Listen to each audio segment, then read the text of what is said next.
Signals in the Void. The bridge of the Galactic Union, exploration vessel Celestial Dawn hummed with quiet efficiency as it drifted through the endless black of uncharted space. Captain Zara Kelvin stood before the main view screen, her blue-scaled hands clasped behind her back, watching the stars wheel slowly past. Her species, the Aquarians, had evolved in deep ocean trenches, and she often found the vast emptiness of space strangely comforting. "Captain," called Dr. Marcus Chen from his science station, his human features creased with concentration. "I'm picking up something unusual on long-range sensors, definitely artificial signals, but the pattern is strange."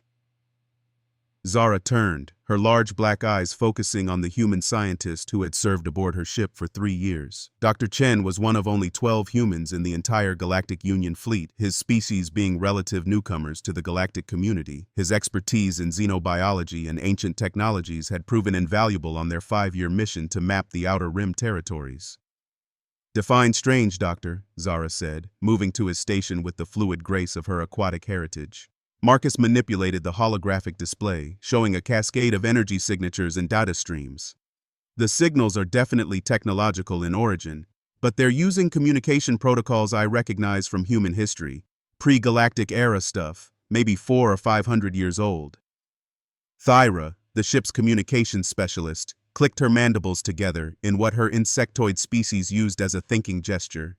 Her 4 arms worked across multiple control surfaces simultaneously. "That's impossible," she chittered, her voice translated through the universal communicator. "Human space only extends 50 light-years from Earth. We're over 200 light-years from the nearest human colony." The 4th member of the bridge crew, Navigator Korvac, pulsed with soft purple light from within his crystalline form. When he spoke, his voice resonated like wind chimes. "Perhaps pirates using stolen human technology? Or an automated probe that drifted far from its intended course?" Marcus shook his head, his brown hair catching the light from the displays. "No, the signal strength is too consistent, too organized. This is coming from a permanent installation, maybe even a planetary surface." He paused, running more calculations. "Captain, if I'm reading this correctly, there's an entire solar system ahead of us that shouldn't exist in any of our star charts." Zara felt the familiar thrill of discovery that had driven her to join the Exploration Corps. In her 70 years of life, 30 of them spent in deep space, she had encountered many mysteries, but a hidden human settlement this far from known space, that would be the find of a lifetime. "Set course for the signal source," she ordered. "Maximum safe speed. Thyra, prepare a standard first contact package, both human and galactic protocols. Korvac, I want full sensor sweeps the moment we enter the system." The Celestial Dawn gracefully changed course, its hybrid biomechanical systems responding instantly to the command. The ship itself was a marvel of Galactic Union engineering, combining the best technologies from dozens of member species. Living metal hull plating that could self-repair, quantum computers grown from crystalline matrices, and engines that bent spacetime itself. As they traveled, Marcus continued analyzing the signals. What he discovered made him increasingly excited and concerned. The transmissions weren't random communications or distress calls. They were military in nature, showing defensive patterns and coordinated movements that suggested an organized settlement under threat. "Captain," he said during the ship's rest cycle, finding Zara in her quarters studying star charts. "I've been thinking about these signals. The humans who sent them would have had to leave Earth during the early expansion period, maybe even before faster-than-light travel was perfected." Zara set down her datapad, giving him her full attention. "You mean they could be descendants of a lost colony ship?" "Exactly. During the 23rd century, Earth launched dozens of generation ships to distant stars. Most of them established successful colonies, but a few vanished completely. Space is vast, and without quantum communicators, ships could disappear without a trace." The implications were staggering. If a human colony had survived in isolation for 4 centuries, what kind of society would they have become? How would they react to contact with aliens, especially when humanity had only joined the Galactic Union 50 years ago? Their questions were answered 3 days later, when the Celestial Dawn dropped out of faster-than-light travel at the edge of the mysterious system. What their sensors revealed defied every expectation. The star system contained 5 planets, with the third world showing clear signs of advanced civilization. But it wasn't the planet that shocked them. It was the orbital infrastructure surrounding it. Massive defensive platforms floated in perfect geometric formations, bristling with weapon systems that looked both ancient and deadly. Asteroid mining stations dotted the system, connected by a network of automated cargo vessels. Most surprising of all were the dozens of warships patrolling in organized formations. "Those aren't civilian vessels," Thyra observed, her compound eyes analyzing the tactical display. "Military configuration, built for combat." Korvac's crystalline form flickered with rapid calculations. Energy signatures suggest advanced weapons technology, possibly more sophisticated than standard Galactic Union equipment. Before anyone could respond further, alarm klaxons began blaring throughout the ship. Every defensive platform in the system had suddenly turned toward them, weapons charging with ominous energy buildups. "Incoming transmission," Thyra announced, her voice tight with concern. "They're broadcasting on multiple frequencies, both audio and visual."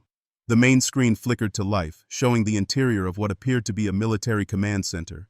A woman in her 40s stared out at them, wearing a uniform that looked like an evolution of ancient Earth military dress. Her dark hair was pulled back in a strict regulation style, and her brown eyes held the hardness of someone who had seen too much combat.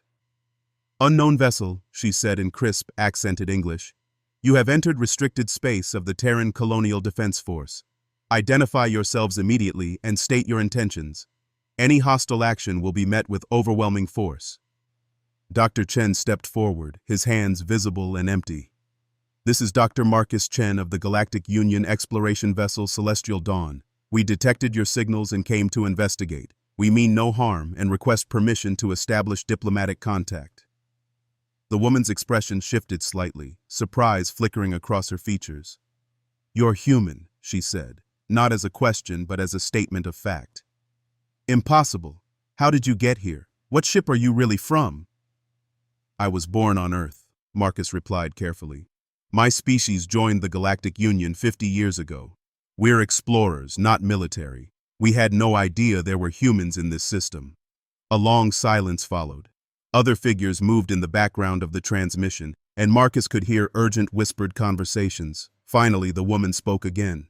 "Dr. Chen, you will submit to immediate identity verification protocols. Transmit your genetic markers, service records, and authorization codes from Earth Defense Protocol 7. You have 30 seconds to comply." Marcus looked helplessly at Captain Zara. "I don't know what Earth Defense Protocol 7 is. My records are standard Galactic Union format." The woman's face hardened. "Then you're either an imposter or—" She paused, seeming to wrestle with an impossible thought. "Computer, what year is it according to standard Earth calendar?" "The year is 2687, ma'am," came a synthetic voice from somewhere off screen. The woman went pale. "That's not possible. It's only been—" She turned away from the screen, shouting orders Marcus couldn't quite make out. When she faced them again, her composure had cracked slightly. "Dr. Chen, I am Commander Sarah Torres of the New Horizon Colonial Defense Force. If you are truly from Earth, then you need to know something important. We have been cut off from human space for 400 years, and we have been at war for 373 of them." Before Marcus could ask what she meant, Korvac's voice cut through the bridge like a crystal blade. "Captain, I'm detecting massive energy signatures approaching the system. Multiple vessels, configuration unknown, estimated arrival in 6 hours." On the transmission, Commander Torres had apparently received the same information. Her face went from pale to determined in an instant. "Dr. Chen, if you and your alien friends want to live, you need to make a choice right now. Trust us and follow our ships to defensive positions, or leave this system immediately and pray they don't follow you home." The screen went dark, leaving the bridge of the Celestial Dawn in stunned silence. Marcus stared at the blank display, his mind racing with questions. A lost human colony, alone for 4 centuries, apparently fighting some unknown enemy, and now that enemy was coming, with the unfortunate timing that might doom them all. "Captain," Thyra said quietly, "what are your orders?" Zara Kelvin had built her career on careful decision-making and measured risks, but as she looked at the defensive formations of ships that had appeared around them, she realized that this moment would define not just their mission, but possibly the future relationship between humanity and the Galactic Union. "Signal Commander Torres," she said finally. "Tell her we stand with them. Whatever's coming, we face it together." The die was cast. The Celestial Dawn and her crew were about to discover that sometimes the greatest discoveries came with the greatest dangers. And somewhere in the depths of space, an ancient enemy was approaching, drawn by the signals that had first brought them here. The real question wasn't whether they would survive the next few hours. It was whether anyone would be left alive to tell the story of what they found in the darkness between the stars. Warriors of the Forgotten. The shuttle bay of the Celestial Dawn had been hastily converted into a meeting room, its polished metal walls now displaying holographic star charts and tactical information. Commander Sarah Torres stood at the center of the room, her presence commanding despite being surrounded by aliens that her ancestors would have considered impossible. Dr. Marcus Chen watched as Torres examined Captain Zara Kelvin with the calculating gaze of someone who had learned to judge allies and enemies in seconds. The Aquarian captain remained perfectly still under the scrutiny, her large black eyes reflecting the same careful assessment. 400 years, Torres said finally, her voice carrying the weight of centuries. 400 years since the generation ship New Horizon lost contact with Earth. We assumed you had forgotten about us. We never knew you existed, Marcus replied honestly. The records of the New Horizon listed as lost with all hands during a navigation system failure. Torres laughed, but there was no humor in it. Navigation failure. If only it had been that simple. She gestured to the holographic display, which shifted to show the historical record of their colony. We were 3 months into our journey to the Kepler system when they found us. The display showed a massive vessel, sleek and predatory, approaching the civilian colony ship. But as Marcus looked closer, he realized it wasn't truly a vessel at all. It was something organic, grown rather than built, with surfaces that rippled like living tissue. The Devourers, Torres continued, her voice dropping to almost a whisper. That's what we call them. Though we're not even sure they're truly alive in any sense we understand. They're machines, but machines that grow and evolve in hunger. Thyra clicked her mandibles nervously. In her insectoid species, the gesture indicated extreme distress. What do they want? Everything, Torres replied. They consume entire worlds, breaking down all matter and energy to fuel their expansion. They've been doing it for millennia, moving through the galaxy like a slow plague. Captain Zara finally spoke, her voice carrying the authority of someone used to making life-and-death decisions. How did your people survive initial contact? Torres activated another section of the display, showing the interior of the generation ship during what was clearly a desperate battle. Humans in improvised armor fought against strange, spider-like machines that seemed to flow like liquid metal. Captain Elena Rodriguez, my great-great-grandmother, was a military strategist. When the Devourers attacked, she made a choice that saved us all and doomed us to centuries of war. Instead of trying to fight them in space, she crashed the New Horizon into the third planet of this system. The display shifted to show the massive colony ship's final moments, its hull breaking apart as it impacted the planet's surface. But rather than destruction, it showed transformation. The ship's sections became the foundation for underground cities, its fusion reactors powering defensive systems, its fabrication facilities retooling for war production. The crash scattered us across 3 continents, Torres explained, but it also gave us something the Devourers hadn't expected, a fortress world. They prefer to attack space-based civilizations because they can consume the infrastructure efficiently. A buried civilization that fights from underground tunnels? That was new to them. Dr. Chen studied the tactical displays with growing amazement. What the colonists had accomplished was nothing short of miraculous. Starting with the wreckage of a single ship, they had built a planetary defense network that had held off in superior alien force for nearly 4 centuries. Your technology, he said, pointing to weapons specifications that scrolled past. It's incredible. You've developed directed energy weapons, quantum disruption fields, even some kind of adaptive armor system. Torres nodded grimly. When your enemy can rebuild itself from scrap metal and evolves new tactics with every battle, you learn to innovate quickly. My people have been born into war, raised in war, and died in war for 18 generations. We've become something Earth never intended us to be. What do you mean? Captain Zara asked. Torres touched a control, and the display showed the current population of the colony. Marcus felt his breath catch. There were only 43 million humans left on the planet, scattered across heavily fortified city-states. But according to the records, the New Horizon had carried over 200 million colonists. We've been fighting a war of attrition for centuries, Torres said quietly. Every generation we lose more people, Not just to battle, but to the harsh reality of a world turned into a fortress. We've had to make choices that would horrify the people we used to be. She gestured to another display showing the colony's social structure. Children were selected for military service at age 10. Civilian populations were organized into support networks for the war effort. Even artists and teachers were required to contribute to weapons research or defensive construction. We've become a warrior culture by necessity, Torres admitted. And now, after all these years, the Devourers have finally decided to end this. Their main fleet is coming, not just a raiding force or a scouting expedition. Everything they have. The room fell silent as the implications sank in. Korvac's crystalline form pulsed with rapid calculations. How many vessels are we discussing? Torres looked directly at the navigator. Our deep space sensors detect approximately 3,000 ships, ranging from destroyer class to something so large our computers can't properly categorize it. They'll arrive in 36 hours. Impossible, Thyra chittered. No fleet that size has ever been assembled in galactic history. The Devourers don't build fleets, Torres replied. They grow them. Every world they consume adds to their mass, their capability. This is the accumulated power of 1,000 destroyed civilizations. Dr. Chen felt a chill run down his spine. Why now? After centuries of stalemate, why commit everything to destroying your colony? Torres smiled grimly. Because yesterday, for the first time in 400 years, human signals were detected outside this system. You led them right to us, Dr. Chen, and more importantly, you proved that humanity still exists elsewhere in the galaxy. The accusation hit Marcus like a physical blow. His scientific curiosity had potentially doomed an entire civilization. But before he could respond, Captain Zara stepped forward. Then we fight, she said simply. The Galactic Union doesn't abandon its allies.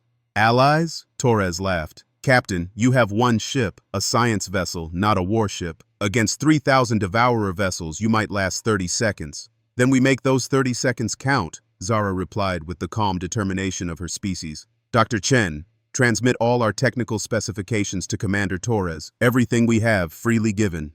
Marcus began working at his console, uploading terabytes of Galactic Union technology, weapons systems, shield generators, and tactical databases. As the information flowed to the colonial computers, Torres watched in amazement. Quantum shield harmonics, she murmured, reading the data streams. Gravitational wave communication. Temporal displacement fields. You've advanced beyond anything we could have imagined. And you've developed anti-machine warfare techniques that we never conceived of, Marcus replied. Commander, I'm seeing weapon designs here that could revolutionize how the Galactic Union deals with artificial threats. Torres moved to her own console, beginning to upload colonial military data. Electromagnetic pulse grenades that specifically target machine neural networks. Quantum viruses that corrupt artificial intelligence programming. Adaptive nano-armor that learns to counter new attack patterns. Captain Zara studied both data streams, her aquatic mind processing the tactical possibilities. Commander, what if we combined your anti-machine expertise with our defensive technology? My ship has military-grade shield generators and faster-than-light communication. You're talking about calling for reinforcements, Torres said.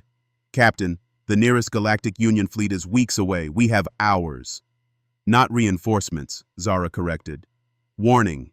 If the Devourers have found you, they'll find other worlds. The entire galaxy needs to know about this threat. Torres considered this, then nodded slowly. Do it. Send your warning. But understand that we're making our last stand here with or without galactic support.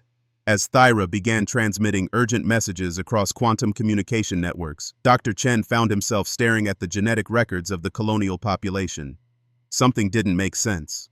Commander, he said slowly, I'm looking at your genealogical databases. According to these records, I'm related to you.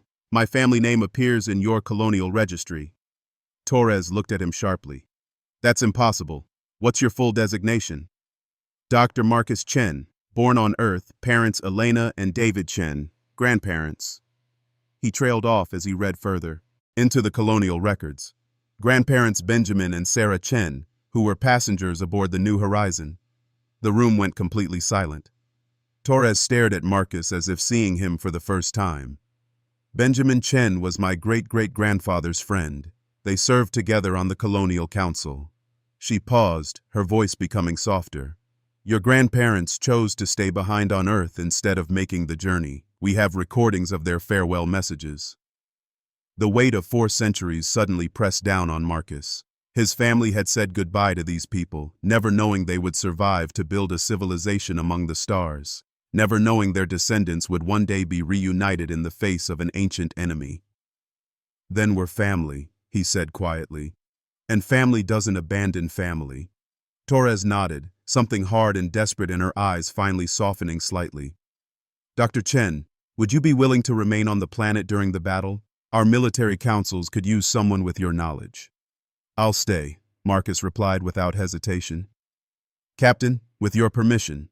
Zara Kelvin looked between the human scientist who had served loyally on her ship and the colonial commander who represented 4 centuries of human courage and determination. Permission granted, Dr. Chen, but know that if you stay, you share whatever fate awaits this world. As if summoned by her words, alert klaxons began blaring throughout the ship. Korvac's voice cut through the sound with crystalline clarity. Captain, long-range sensors are detecting the vanguard of the Devourer fleet, multiple contacts approaching at faster-than-light speeds. Estimated arrival in 6 hours. Torres straightened, and Marcus could see the warrior that centuries of war had forged. Then we prepare for battle. Dr. Chen, welcome to the last free human world. Let's make sure it doesn't become a tomb. As the meeting broke up and everyone rushed to their stations, Marcus took one last look at the star charts showing the approaching enemy fleet. 3,000 ships, the accumulated power of a galactic plague, coming to finish what they had started 4 centuries ago. But for the first time since arriving in this system, he felt something other than fear. He felt pride. Pride in what his distant cousins had accomplished, pride in the allies who chose to fight beside them, and pride in being human in a galaxy that was about to learn what that really meant. Fire in the stars. The first wave of Devourer ships emerged from faster-than-light travel like a plague of metal locusts, their organic mechanical hulls gleaming with an oily luminescence against the starfield. Dr. Marcus Chen watched from the command bunker buried 3 kilometers beneath the planet's surface as the defensive platforms that had protected this world for centuries opened fire with weapons that humanity had spent 400 years perfecting. The sky above the planet lit up with streams of directed energy, quantum disruption fields, and exotic matter warheads that could unmake matter at the molecular level. The colonists had learned long ago that conventional weapons were useless against an enemy that could adapt to any attack pattern within minutes. First contact successful, reported Lieutenant Sofia Vega from her position at the tactical console. At 25, she was typical of the colonial officers. Born into war, trained from childhood in strategies that would have horrified peacetime civilizations. Enemy vessels are taking damage, but they're already beginning adaptive countermeasures. Commander Sarah Torres stood at the center of the bunker, her eyes moving between displays showing orbital battles, atmospheric defense networks, and the hundreds of underground tunnel systems where her people prepared for what everyone knew would be the final battle. Expected timeline for adaptation? 47 minutes for energy weapons resistance, 32 for quantum disruption immunity, Lieutenant Vega replied with the calm precision of someone who had run these calculations countless times. After that, they'll start targeting our platforms directly. Marcus felt a chill that had nothing to do with the bunker's temperature. The colonists spoke of their enemy's capabilities with the matter-of-fact tone of people discussing weather patterns. This was their reality. An enemy that learned from every encounter, that grew stronger with each battle. On the main display, the space battle continued with deadly beauty. The celestial dawn moved with liquid grace between the heavier colonial vessels, its galactic union shields deflecting attacks that would have crippled human ships. Captain Zara Kelvin's voice crackled through the communication system, her aquatic accent somehow reassuring in the chaos. Colonial Command, this is Celestial Dawn. We're reading massive energy buildups in the second wave. Whatever they're bringing, it's bigger than anything. In our databases. Torres touched her communication console. Acknowledged, Captain. Dr. Chen, are you seeing this? Marcus studied the sensor data flowing across his temporary workstation. The readings defied comprehension, power signatures that suggested vessels the size of small moons, energy weapons that could crack continental shelves.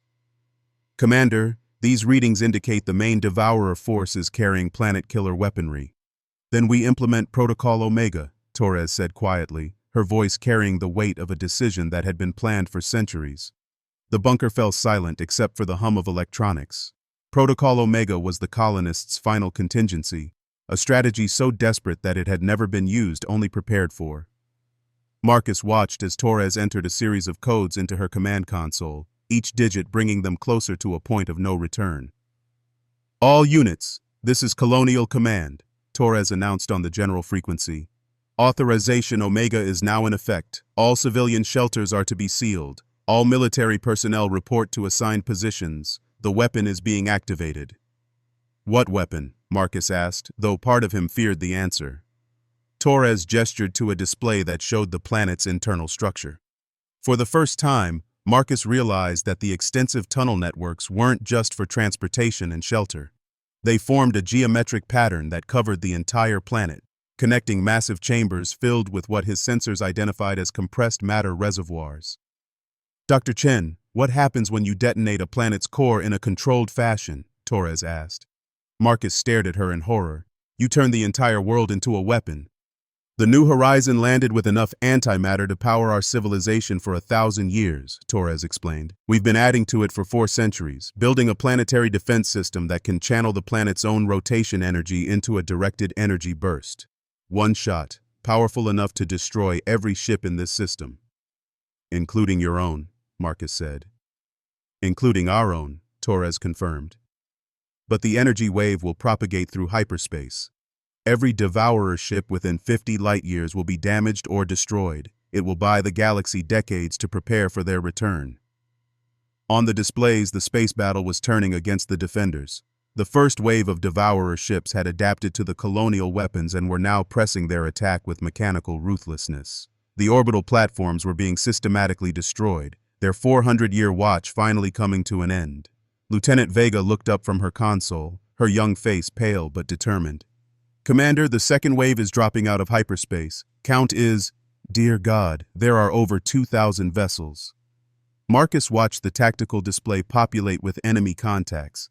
Each ship was unique, grown rather than built, incorporating technology and materials from the civilizations they had consumed. Some were sleek predators designed for speed and stealth. Others were massive siege engines that bristled with weapons. All of them shared the same organic mechanical appearance that marked them as Devourer constructs. "Celestial Dawn to Colonial Command." Captain Zara's voice was strained but steady. "We're reading weapons lock from multiple targets." Thyra's identified what appears to be a command vessel at the center of their formation. Torres looked at Marcus. "Dr. Chen, your ship has the most advanced sensors. Can you identify specific targeting information for the planetary weapon?" Marcus bent over his console, his fingers flying across the holographic interface. The Galactic Union sensor suite was revealing details about the Devourer fleet that the colonists had never been able to observe.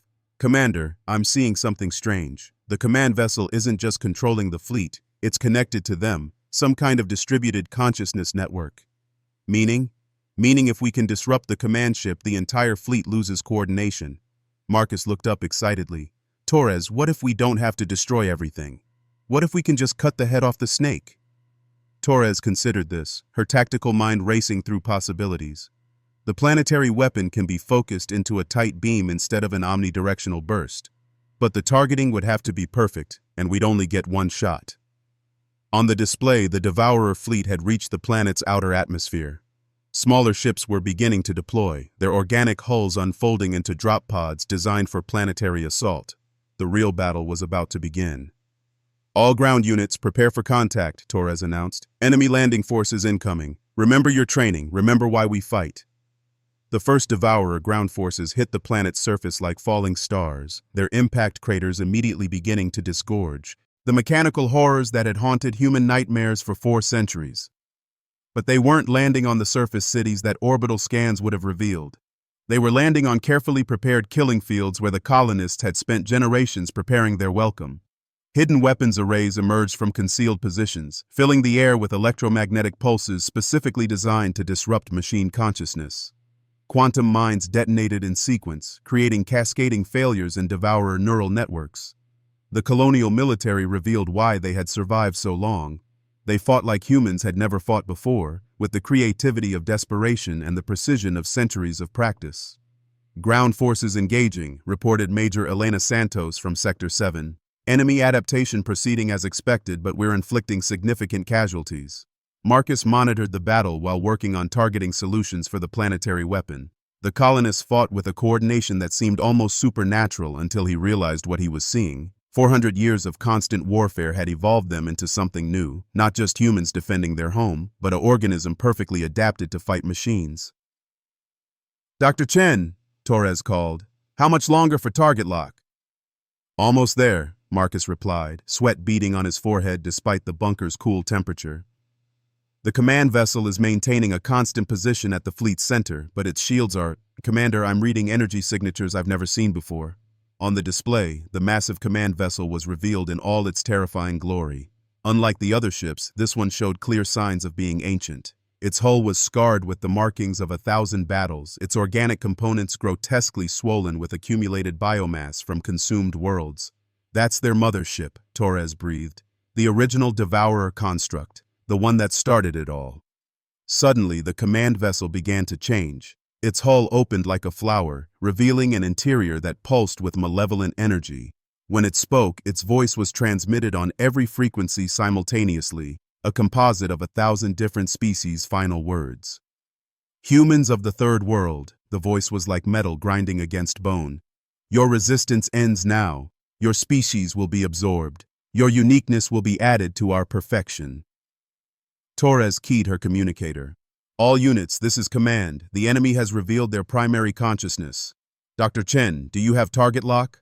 Marcus's hands moved across his console with desperate speed. The planetary weapon was charging, drawing power from the planet's core through the network of tunnels that had taken centuries to build.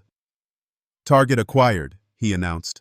"But Commander, the power requirements are enormous. We're talking about channeling the energy output of a star through planetary infrastructure." "Will it hold?" Torres demanded. "Unknown," Marcus replied honestly. "The weapon was designed by your ancestors using technology from 400 years ago. Adding Galactic Union targeting systems might create instabilities we can't predict." Above them, the battle raged with increasing desperation. Colonial ground forces were fighting from prepared positions in underground complexes that had been designed as both shelters and fortresses. But the Devourers were adapting faster than ever before, their mechanical consciousness learning from every encounter. "Sector 4 is reporting breakthrough," Lieutenant Vega announced. "Enemy forces have penetrated the outer defensive ring." Torres made her decision. "All units fall back to secondary positions. Dr. Chen, initiate firing sequence." Marcus hesitated for a moment, his finger hovering over the activation control. Once he pressed it, there would be no going back. The weapon would either destroy the Devourer fleet or tear the planet apart in the attempt. "Commander, are you certain?" "Dr. Chen," Torres said quietly, "my family has been fighting this war for 18 generations. My great-great-grandmother crashed a colony ship to save 200 million people. My grandfather died holding the line at Crater City. My parents gave their lives defending the northern settlements. I will not let their sacrifice be meaningless." Marcus nodded and pressed the control. Deep within the planet's core, contained antimatter met matter in a precisely controlled reaction. The explosion was channeled through thousands of kilometers of specially designed conduits, its energy focused and directed by magnetic field generators that had been built into the planet's very structure. The ground beneath the bunker shuddered as unimaginable forces flowed through the rock around them. "Energy buildup at 90%, Marcus reported, watching power levels that defied comprehension. 95%, 100%, firing in 3, 2, 1. The planet itself seemed to scream as a beam of pure energy erupted from the surface, climbing through the atmosphere and into space with the power of a contained stellar explosion. The beam struck the Devourer command vessel with the force of a dying star, its exotic matter payload designed specifically to disrupt the quantum field interactions that held their organic mechanical technology together. For a moment, the ancient command vessel's shields held. Then they collapsed, and the beam tore through its hull like tissue paper. The creature's death scream echoed across every communication frequency as its distributed consciousness was burned away by energies that unmade matter at the subatomic level. The effect on the Devourer fleet was immediate and catastrophic. Without their guiding intelligence, the mechanical ships began to drift aimlessly, their coordination shattered. Some fired randomly at their own allies, others simply went dark, their artificial minds unable to function without the overriding consciousness that had controlled them for millennia. Direct hit confirmed, Marcus announced, his voice hoarse with exhaustion. Enemy command vessel destroyed, fleet cohesion collapsing. But the victory came at a price. The planetary weapon had drawn too much power too quickly. Throughout the tunnel network, conduits were failing, and the carefully balanced energy flows that had powered their civilization for centuries were becoming unstable. "We're reading massive system failures across all sectors," Lieutenant Vega reported. "The power grid is collapsing. Estimated time to complete infrastructure failure is 4 hours." Torres nodded grimly. She had known this might happen. The weapon had always been designed as a final option, one that would save the galaxy at the cost of everything they had built. "Begin evacuation protocols. All civilians to the emergency shelters. Military personnel to continue mop-up operations against remaining Devourer forces." On the display, the space battle was winding down. The Celestial Dawn and the surviving colonial vessels were systematically destroying the leaderless Devourer ships, many of which had simply stopped fighting. Captain Zara's voice came through the communicator with barely contained relief. "Colonial Command, this is Celestial Dawn. Enemy fleet neutralized. We're reading no hostile contacts within the system, but we're also detecting massive power fluctuations from the planet's surface." "Acknowledged, Captain," Torres replied. "The weapon has destabilized our power infrastructure. We're looking at complete planetary evacuation within 4 hours." Marcus looked up from his console in shock. "Commander, there are 43 million people on this planet. 4 hours isn't enough time to evacuate everyone." "We're not evacuating everyone," Torres said quietly. "We can't. Most of our transport capacity was destroyed in the battle. We can save maybe 10% of the population."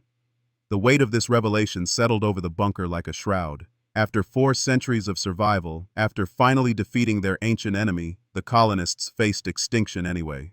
Marcus felt something break inside him at the thought of so much courage and sacrifice ending in failure. "Wait," he said suddenly. "Commander, what if we don't evacuate the people? What if we evacuate the planet?" Torres stared at him. "What do you mean?" Marcus was already working at his console, pulling up technical specifications for Galactic Union technology. The Celestial Dawn has experimental spatial displacement generators. They're designed for moving asteroids and small moons for mining operations. If we could scale them up, link them to your remaining power grid. "You're talking about moving an entire planet," Lieutenant Vega said incredulously. "Not moving it," Marcus corrected. "Stabilizing it. The power fluctuations are causing a cascade failure because the energy has nowhere to go. But if we could create spatial displacement fields at key points throughout the tunnel network, we could dissipate the excess energy harmlessly into dimensional space." Torres looked at the technical readouts Marcus was generating.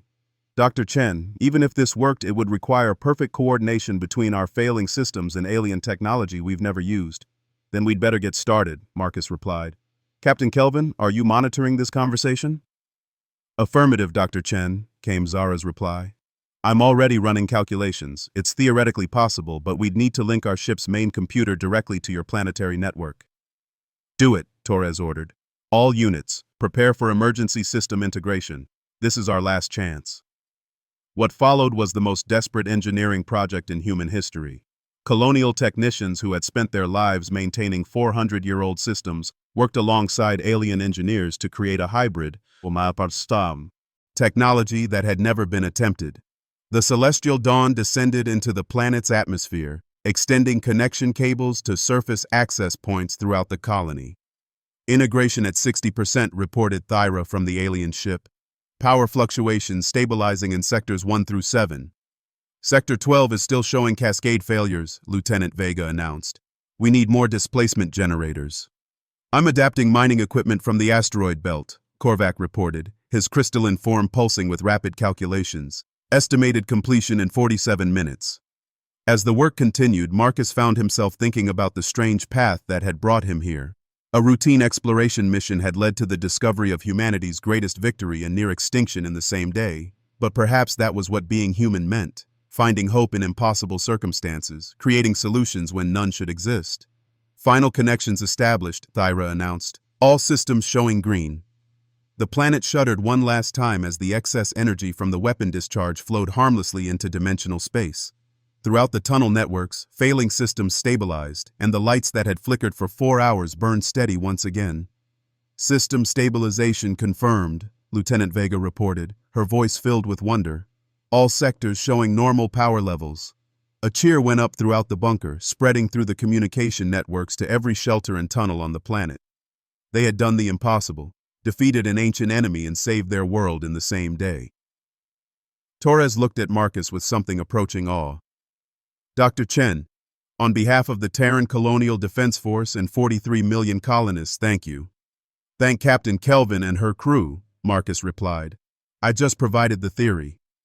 The theory that saved a world, Torres corrected. Dr. Chen, I have a question for you. The Galactic Union, would they be interested in a formal alliance with our colony? Marcus smiled, thinking of the reports he would file, the technologies that could be shared, the new era of cooperation that was about to begin. Commander, I think they'd be very interested indeed. 6 months later, Dr. Marcus Chen stood on the observation deck of the newly constructed Terran Galactic Union Research Station, watching as ships from across the galaxy arrived to study the Devourer technology and learn from 4 centuries of human military innovation. The colonists had become teachers, sharing their hard-won knowledge with species who had never faced such a threat. Commander Sarah Torres joined him at the viewport, now wearing the insignia of an admiral in the Joint Defense Force. Any regrets about staying? She asked. Marcus watched as human children played with alien youngsters in the station's common areas, as colonial engineers worked alongside Galactic Union scientists to build better defenses against threats that might still lurk in the darkness between stars. None, he said simply. This is where I belong. Together they watched the stars, no longer afraid of what might emerge from the darkness. Humanity had proven something important in this forgotten corner of the galaxy, that with courage, creativity, and the willingness to sacrifice for others, even the most ancient evils could be defeated. The galaxy was vast and full of dangers, but it was also full of allies, and for the first time in 4 centuries, the humans of the Third World were not alone.